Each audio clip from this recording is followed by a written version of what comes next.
It's like when you get the IKEA instructions, you go, nah, I got this. I'm going to put it together myself. And eventually you get it, but maybe it took a little bit longer and there was some anger involved in there, but you still kind of figure out that's Riley's life. She just followed her own instructions, and maybe it took a little bit longer to get her happy ending, but she got it. So I do Ask Riley on the show. You ask, she answers. Eric, today's question, and please don't say the name. Yeah, of course.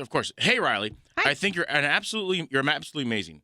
You're an absolute inspiration, and I really appreciate all the honesty you provide in your podcast. I'm struggling a bit at the moment and was hoping maybe you can offer any advice. I'm newly pregnant and terrified.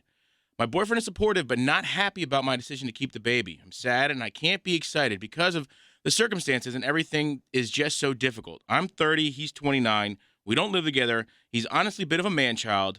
Were you really afraid to be a mom? How did you overcome all the challenges you dealt with having Lyric? I'm sorry if this is long. I just really feel alone and afraid of what's to come. I know being a mom is the hardest job in the world. Thank you for everything you do. Ooh, that one kind of hits home just a tad. Yeah. So to answer that question, I was terrified to my core of becoming a mom with Lyric. As a matter of fact, like when I first announced it, I could hear like the shake in my voice because being a mom was something that I always wanted in my life. Like I knew I would never feel fulfilled without that. Mm-hmm. But I was also terrified that I couldn't be enough for my son because I was going to be a single mom and I knew what challenges that was going to be.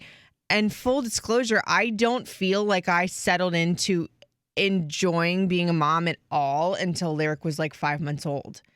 And that's really hard for me to admit right now because, you know, I have a different situation with my second son and it's a completely different experience that's more peaceful and was, you know, every set of babies has their challenges, but it was easier per se doing it with someone that, you know, you're in sync with as parents. But I will say, and I always say this to people, like you will hit your groove and your stride and you will get to a space where you're like, not to be cheesy, I got this as a mom. Mm-hmm. And I think it's okay to have that fear because it means that you're going to be a fabulous mother because you're that afraid of failure.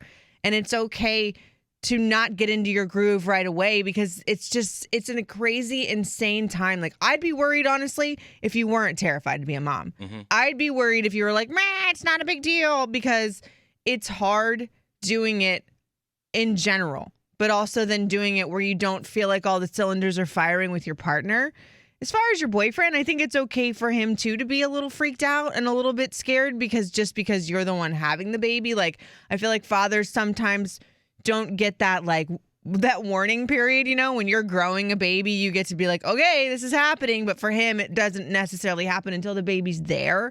So my hope is that he will come around and you guys will come together and everything will be Skittles and rainbows. It isn't always that way, but I think it's 100% fine to be freaked out and you will hit your stride. You will get to your groove. And it's okay if it takes you longer than it does other people or like longer than you would have expected. I don't want to cross any lines, but to her question of not getting support from the boyfriend, you didn't get support from...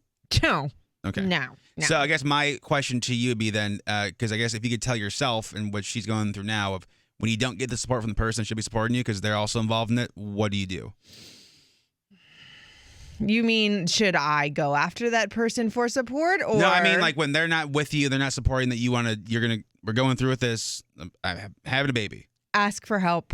Ask for help. Ask for help. Because it will be there more than you think it was. Like for me, I had a couple of friends. I didn't have an exorbitant amount of friends that were around. But like one day my nanny called out and I didn't have anybody I had to. That wasn't a situation where I couldn't go to work. Yeah. Like it would have been bad.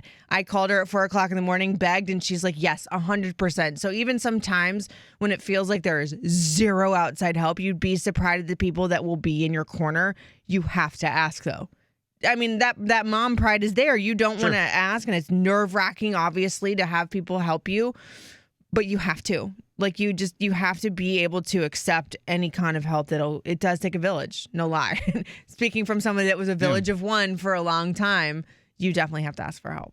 I think that's it's fantastic. I mean, hopefully this helps the person reach out. But if you have questions, especially because the mom thing, too, I think Riley's been through it all and not the fairy tale start. No. Certainly fairy tale ending. Yes. So at Riley Couture on the Instagram. It's Ask Riley in your morning show.